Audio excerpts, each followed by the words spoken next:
মনেরই গভীরে আছো যে জড়িয়ে, যেও না কখনো বাঁধন ছিঁড়ে।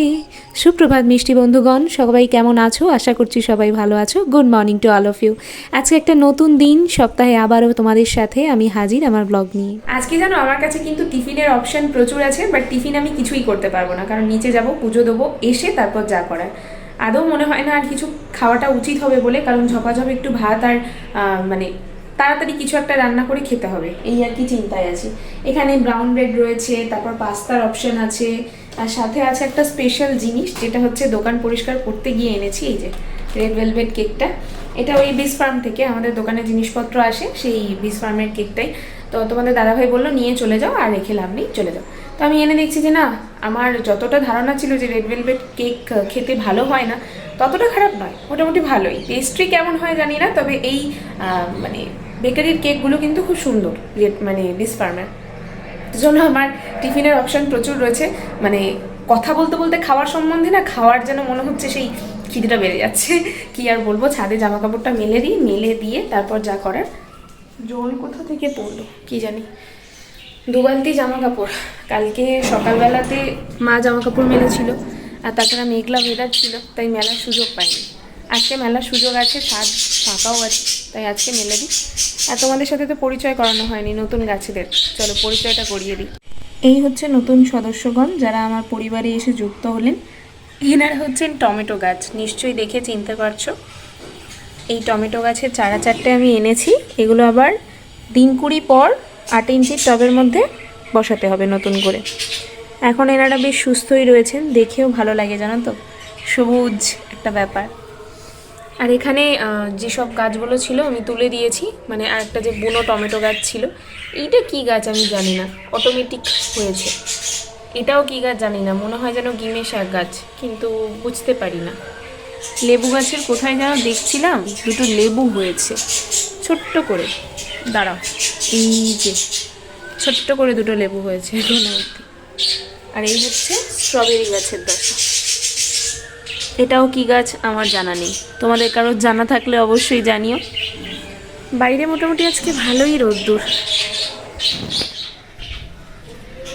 জামা কাপড়ের বালতি নিয়ে গুতোগুতি হচ্ছে তুলতে গিয়ে, ওই দেখো এ আবার চিৎকার চেঁচামেচি করছে, ভীষণ ঝোঁকগুতে পাখিগুলো। 2 বালতি জামা কাপড় এক হাতে করে আনতে গেলে এরকম গুতোগুতিই হয়। চল জামা কাপড়গুলো মেলে নিই।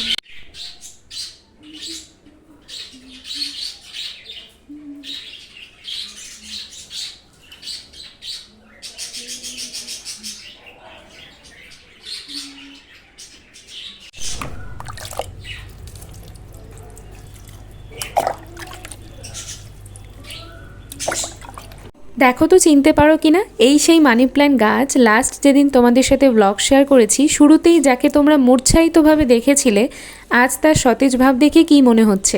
গাছের চিকিৎসা সম্পূর্ণ হয়েছে, তাই তো? ঠিক ডক্টরের কাছে নিয়ে গিয়েছিলাম, একদম ঠিক চিকিৎসা হয়েছে। আমার সেদিন থেকে যা মন খারাপ ছিল, ভেবেছিলাম হয়তো এনারে আর ফিরে পাবো না, কিন্তু না, আজকে কালকেই দেখেছি। আসলে তোমাদের সাথে যেহেতু ব্লগ শেয়ার করতে পারিনি, তাই তোমাদের জানাতেও পারিনি, আজকে দেখিয়ে দিলাম কতটা সতেজ ভাব। নিচে এসে ঠাকুরকে আসন দেওয়া শেষ করলাম, ঠাকুরকে আসন দিয়েই তারপরে এবার উপরে যাওয়ার পালা। এইমাত্র নিচে থেকে পুজো সেরে চলে এসেছি, এবার বসাবো হচ্ছে রান্না। তবে ভাবছি রুটি করবো না ভাত, একটু দুশ্চিন্তায় আর কি। মার যে কালে নেই, ভাবছি রুটিই করে নিই, আর আপাতত দৃষ্টিতে আগে খেয়ে নিই, একটু 1 কামড় কেক খাই, তারপরে রান্নাবান্নার দিকে যাব। কারণ বেলা বাড়লেও খিদেটা তো আর থেমে থাকছে না, রান্না করতে একটু সময় লাগবে, তাই খেয়ে নিই আগে। টিফিনে আজকে কোটায় তাহলে পড়লো হচ্ছে রেড ভেলভেট কেক, যেটা আমি আগে কখনো ট্রাই করিনি, দোকানে পেস্ট্রি হিসেবে দেখলেও নাক সিটকাতাম। তবে কালকে যখন টেস্ট করেছি তখন সমস্ত দুশ্চিন্তা গেছে মিটে, খেতে দুর্দান্ত আর কি। এটা তো বেকারির ফর্মে, খেতে সত্যিই সুন্দর। পেস্ট্রি কেমন হয় আমার জানা নেই, সেটাও একদিন এবার টেস্ট করার ইচ্ছে জেগেছে মনে। বেশ অনেকক্ষণের পরিশ্রমের পর রান্নাঘরটা বেশ পরিষ্কার চকচকে করে নিয়ে এবার রান্না বসাবার পালা। কারণ আমি যেহেতু রুটি করব, তাই আমাকে স্ল্যাবটা পরিষ্কার করতেই হতো। পরিষ্কার অর্থে বাসন যেগুলো মেজে রাখা ছিল সেগুলো আবার র্যাকে রাখা ঠিক করে, ব্যাস এইটুকুই, অপরিষ্কার কিছুই নয়। এখানে সমস্ত কিছু এই কোণে সরিয়ে দিলাম, কারণ এই জায়গাটায় আমি রুটি বেলবো, সেই কারণে। আর বসিয়েছি হচ্ছে কড়াই, আমি সবজির মধ্যে যেটা কেটেছি সেটা হচ্ছে চিচিঙে। আমি ভেবেছিলাম বাবা বোধহয় 2টো চিচিঙে আনবে, তো আমার দুবেলার তরকারি হয়ে যাবে।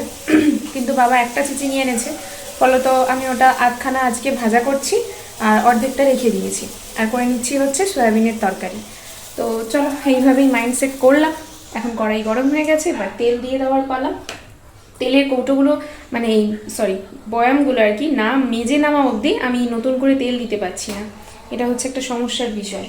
আমি জানি এগুলো অপরিষ্কার হয়েছে, কিন্তু তেল পুরোপুরিভাবে শেষ হয়ে গেলে তারপর আমি একেবারে পরিষ্কার করে মেজে ধুয়ে নতুন করে ওর মধ্যে তেল রাখবো।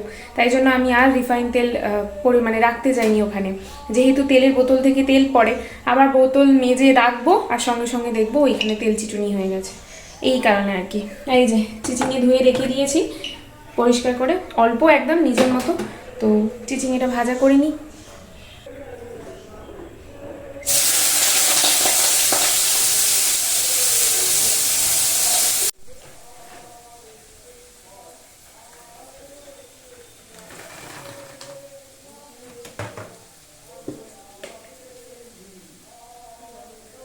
চিচিঙে ভাজা নামিয়ে নিয়েছি, আর কড়াইতে বেঁচে থাকা তেলের মধ্যে আমি আলুগুলো ভাজা বসিয়ে দিলাম। সোয়াবিন তো গরম জলের মধ্যে দিয়েই দিয়েছিলাম। এবার রান্নাটা একটু সুবিধা হলো, নাহলে কড়াইতে করে বসাতে গেলে আবার দেরি হতো। এখানে সোয়াবিনগুলো হতে হতে আমার আলু ভেজে মশলা কষা হয়ে যাবে।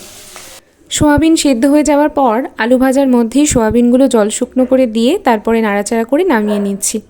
জানো তো, এইসব রান্নাগুলো যখন করতে যাই তখন বারে বারে মায়ের হাতের স্বাদের কথা মনে পড়ে যায়। বিয়ের পর হয়তো সত্যিই যখন তখন সেই স্বাদটা ফিরে পাওয়া সম্ভব হয় না, তবে হ্যাঁ, যখনই কোনো পরিচিত রান্না খাই যেটা কিনা মায়ের হাতে বেশ ভালো লাগতো, সেটার কথা মনে পড়লেই বড্ড মন খারাপ হয়ে যায়। যখন তখন তো আর মায়ের বাড়ি যাওয়া যায় না, আর চাইলেই সেই স্বাদও ফিরে পাওয়া যায় না। চেষ্টা যতই করি না কেন সেই স্বাদ কোনোভাবেই হাতে আনতে পারি না। হয়তো অতটা ধৈর্য নেই, সেই কারণে মায়ের রান্নায় প্রচুর ধৈর্য মেশানো থাকে, তবে নিজেদের রান্নায় কিন্তু সেটা থাকে না। নিজেদের বলা ভুল, সবাই তো আর আমার মতো নয়। আমার রান্নায় ধৈর্য যখন থাকে তো থাকে, আবার যখন থাকে না তখন একদমই থাকে না। আদা রসুন পেস্টটাও দেখো আজকে করতে ইচ্ছা হয়নি। অন্য সময় কিন্তু আমি বাটা মশলায় রান্না করি, বা হয়তো গুঁড়ো মশলায়। আজকে আলাদা করে সেরকম কোনো গুঁড়ো মশলাও ব্যবহার করিনি। প্যাকেটে সেই যে আদা রসুন পেস্টটা ব্যবহার করলাম, ব্যাস ওখানেই সর্বনাশটা আর কি হয়েছে। গণ্ডগোলটা আমি আজকে কি ঠিক বুঝতে পারলাম না, তবে রান্না আমি যেমনটা করি সেরকমই কষিয়ে ভালো করে করেছিলাম। তবে বুঝতে পারলাম না জানো তো, শেষ অবধি যখন রান্নাটা খেতে এমন একটা স্বাদের হয়েছে যেন মনে হচ্ছে ওই প্যাকেটের আদা রসুনের পেস্টটা কোনোভাবে ভালো ছিল না। আমার অন্তত এটাই মনে হলো। এবার জানি না, নিজের রান্নায়ও খামতি থেকে যেতেই পারে। গল্প শুনতে শুনতে রান্না করছি কৌস্তবদার ঘোষলি কল রেকর্ডিংস, যেটা তোমরা হয়তো পাশে স্ক্রিনে দেখতেও পাবে। সেই কারণেই আমি আর কি বলে দিলাম, সেই কল রেকর্ডিংসগুলো ঘোষলি শুনতে শুনতে আমার, বলি না তোমাদেরকে, সেটা কল রেকর্ডিংস হোক বা আমার এই গল্প শোনার অভ্যেস, এগুলো করতে করতে কাজ বেশ সুবিধেরই হয়। তোমরা সবাই অনেক কমপ্লেনই করো যে কেন আমি আমার শাশুড়ি মাকে দেখাই না, কেন আমি আলাদা খাই। এই দেখো, এই সব কারণগুলো কিন্তু আমি অনেকবার তোমাদের কাছে এক্সপ্লেন করেছি। আমার শাশুড়ি মা আমার হাতে রান্না একদম খান না সেটাও নয়, আবার আমিও খাই না সেটাও নয়। তবে কিছু এমন অসুবিধা যেটার জন্য আমরা দুজনে আলাদা খাই। আর অবশ্যই নিচের ঘরে আমাদের যেহেতু দোকান রয়েছে প্রপার, সেই কারণেই আমি তোমাদের সাথে ওনার সাথে থাকা ব্লগগুলো শেয়ার করতে পারি না। হয় কি, আমিও যখন উপর থেকে কাজকর্ম সেরে নামি, উনিও যখন কাজ শেষ করে বসে, আমাদের দুজনেরই মনে হয় যেন একটু এবার থিতিয়ে নিই। তারপরে তো দোকানের লোক আসার খামতি হয় না, সবাই নিজের মতো করে আসতে থাকে নিজের সময় বুঝে, আর আমাদের কাজগুলোও একের পর এক চলতে থাকে। ফলত আমাদের কথাবার্তাও হয়, দেখাশোনাও হয়, সবই হয়। এমনটা নয় যে আমি আলাদা খাই বলে আমার সঙ্গে কারোর কোনো যোগাযোগ নেই, বা আমি এমনই নিষ্ঠুর একটি মানুষ যে শুধু একাই রান্না করি একাই খাই।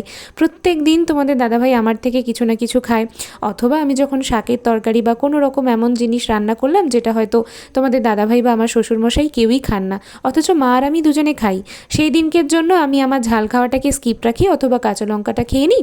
তখন মায়ের মতো আমি আমার রান্নাটাও মিষ্টি দিয়ে করি যাতে মাও একটু খেতে পারে। এইভাবেই তো চলছে। তবে কি জানো তো, রোজ রোজ আমার পক্ষে সেটা খাওয়া সম্ভব নয়।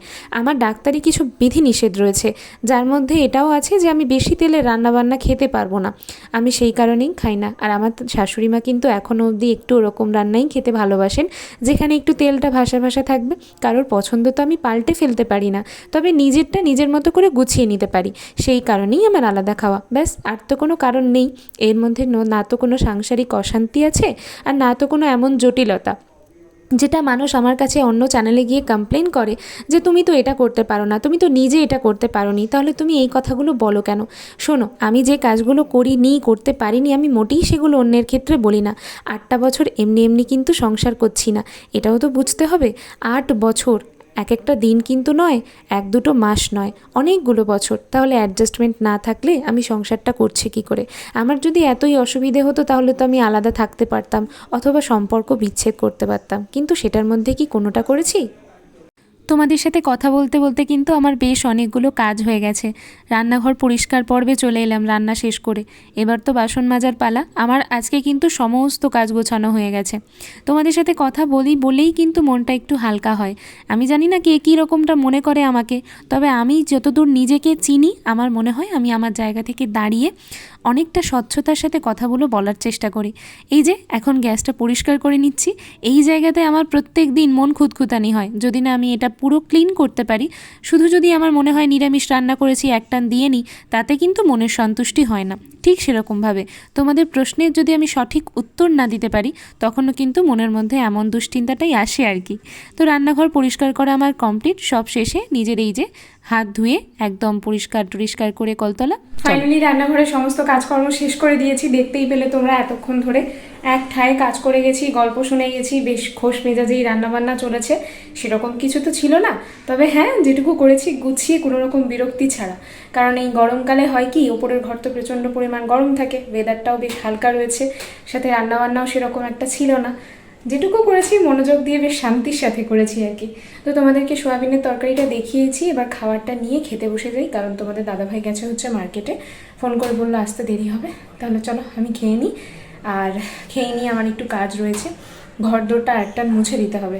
রান্নাঘর পুরো পরিষ্কার করে দিয়েছি, তোমরা দেখতেই পেয়েছো, আলাদা করে আর এটা বলার কিছু নেই। এখন খাই দাই করে নিয়ে পেট শান্তি মন শান্তির ব্যাপার। গরম গরম সোয়াবিনের তরকারি, সাথে রুটি, শশা যেহেতু নেই তাই এক কুচি পেঁয়াজ আর চিচিঙে ভাজা। আমার দুপুরের লাঞ্চ একদম রেডি, চলো এবার খেয়ে নেওয়ার পালা। গুড ইভিনিং বন্ধুরা, কী করছো? এই মুহূর্তে আমি বিকেলবেলায় এলাম উপরে ভিডিও আপলোড করতে, আর রান্নাঘরে সেরকম কিছু কাজ নেই, তোমরা জানোই ওবেলা সব কাজ আমি গুছিয়ে রেখে গেছি। আজকে গুড বেবি হয়ে গেছি, গুড গার্ল হয়ে গেছি। যাই হোক, তো এখন না আমার একটু ইচ্ছে করছে আলু ভাজা করতে রাত্রের জন্য। চিচিঙে ভাজা অল্প আছে, আর সোয়াবিনের তরকারিটা ওবেলা আদা রসুনের পেস্ট দিয়ে করেছিলাম, তো কেমন না একটা লাগছে। অনেক দিন পর আদা রসুনের পেস্ট দিয়ে রান্না করার পর মনে হচ্ছে যেন টেস্টটা একটু ডিফারেন্ট, মানে যে পরিমাণ টেস্ট প্রপার আদা রসুন গ্রেট করে দিলে বা থিতো করে দিলে বেটে দিলে হয়, সেটা তো আসেইনি, উল্টে এমন একটা অদ্ভুত একটা ব্যাপার। যাই হোক, ভালো লাগছে না, ভাবলাম তরকারিটা শুকনো করে নেবো যদি ইচ্ছে হয়। এখন আর একবার দেখবো, তখন তো অনেকটা গরম গরম তরকারি খেয়ে নিয়েছিলাম, এখন কেমন লাগে কে জানে। একটু আলু ভাজবো, বেশি না, ওই ছোটো ছোটো দুটো আলু ভাজলেই হয়ে যাবে। তো সেই জন্যই আর কি ভিডিওটা আপলোড হলো, আর আমি আমার আলু ভাজার জন্য রান্নাঘরে চলে এসেছি, আর একটু ঘুমিয়ে পড়েছিলাম, তাই জন্য সব কাজে একটু দেরি হয়ে গেছে। ছাদ থেকে জামা কাপড়টা তোলা হয়নি, জামা কাপড়টা তুলে নিয়ে এসে তারপরে কাজে বসবো।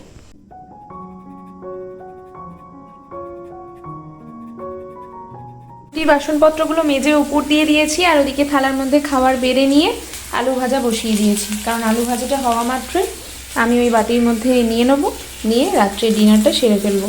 আমি তো একটু তাড়াতাড়ি ডিনার করি, তোমরা জানো না, দেরি হয় না বলবো না, সেটা খুব কম। আলু ভাজা আজকে একটু খেতে ইচ্ছা করছে, কেন জানি না, হঠাৎ করেই মনে হলো ছোটোবেলার মতো রুটি আলু ভাজা খেতে। রাত্রে ডিনারের থালা একদম রেডি, রুটি রয়েছে, সাথে সয়াবিনের তরকারি ওবেলার, আর আলু ভাজা গরম গরম, ব্যাস ডিনার প্ল্যাটার একদম ফুল। এবার নিচে যাওয়ার পালা। এখন হচ্ছে ঘড়ির কাঁটায় বাজে 8টা, আর আমি এই যে থালা নিয়ে রেডি একদম খেতে বসবো বলে খাই দাই করে নিই। সমস্ত বাসনপত্র মেজে নিয়েছি, একটা বেশ হালকা হালকা ফিল হচ্ছে, শুধু এই একটা থালা দুটো বাটি আছে। কড়াটা থাকবে, কারণ কড়াইয়ের মধ্যে বাড়তি তেল রয়েছে, সেই কারণে কড়াইটা ওই জন্য চাপা দিয়ে ওরকমভাবেই রেখে দিলাম। সকালবেলা গ্যাস মুছে, বাসি গ্যাসটা মুছে তারপরে আবার নতুন করে রান্না বসানো যাবে। এখন কড়াইটা গরম, তাই গ্যাসের ওপরেই রেখেছি, রাত্রেবেলা এসে ওটা আবার বেরিয়ে দিয়ে তার উপরে রেখে দেবো। চলো এখনের মতো নিচে যাই, ওই না ফোনটাই নিয়ে যেতে ভুলে যাচ্ছিলাম। চলো টাটা। হ্যাঁ, ডিনার সেরে বসেছি সবে, আর একটু ফেসবুক ঘাঁটছিলাম, দেখি বাবা চলে এসেছে বাড়িতে। এখন চা বসাতে যাব, চা টিফিন দিয়ে এসে তারপর কালকে যে ব্লগটা আপলোড করব সেটা যতটুকু হয়েছে এডিট করে শেষ করে রেখে দিই, শুধু এন্ডিংটাই বাকি। তো সেটা ওপরের ঘরে যখন উঠবো একেবারে, তখন তোমাদের দাদাভাইয়ের সাথেই না হয় শেষ করব আজকের ব্লগটা। এখন রান্নাঘরে যাই, চা বসাই। আজকে বোধহয় মা সুজি বানিয়ে রেখেছে, তোমাদের দাদাভাই বিকেলবেলা খেলো সুজি, তো আজকে বোধহয় বাবা সুজিই খাবে টিফিনে, আজ রুটি আলুর দম বোধহয় খাবে না। চলো দেখি চাটা করি। তোমাদের দাদাভাইয়ের জন্য লাল চা আগে নামিয়ে দিয়েছি, আর এদিকে দুধ চা ফুটছে। আজকে না চায়ের ছোটো বাটিটা খুঁজে পাচ্ছি না, মা সম্ভবত মেজে উঠতে পারিনি মনে হয়, বাইরে আছে, না হলে তরকারি আছে মনে হচ্ছে, কিছু তো একটা আছে, না হলে তো চায়ের বাটি পাওয়ার কথাই। চলো দুধ চাও রেডি, এবার নামিয়ে নিয়ে দিতে যাব। ও তোমাদের দেখিয়ে নিই, মা সুজি করেছিল, তো সুজিটা রয়েছে এখানে, এখান থেকেই সুজি দেবো। মা আর তোমাদের দাদাভাই খেয়েছে, চা নামিয়ে দিয়ে আসি সবটা। কেমন পাগল পাগল লাগছে দেখো, বাবাকে খেতে দিয়ে এলাম, বাবা খাচ্ছে হচ্ছে পাউরুটি সাথে আলু ভাজা আর সুজি। মা বললো আজকে রুটি আনতে বারণ করেছিলাম বাবাকে, তো পাউরুটির সাথে আলু ভাজা আর সুজি খাচ্ছে, দিয়ে এসেছি।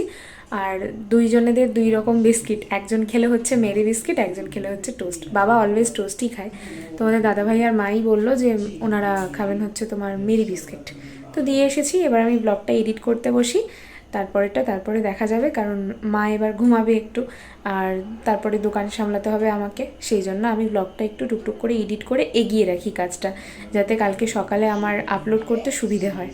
ফাইনালি ওপরের ঘরে এসেছি, এবার চিয়া সিডসটা ভিজিয়ে দিয়ে আজকের মতো ব্লগটা এখানে শেষ করব। অনেক বড় ব্লগ হয়ে গেছে অ্যাকচুয়ালি। তো ভিডিওটা ভালো লাগলে do like, comment, share, subscribe our channel. Tata guys, দেখা হবে খুব শিগগিরই নতুন একটি ভিডিওর সাথে।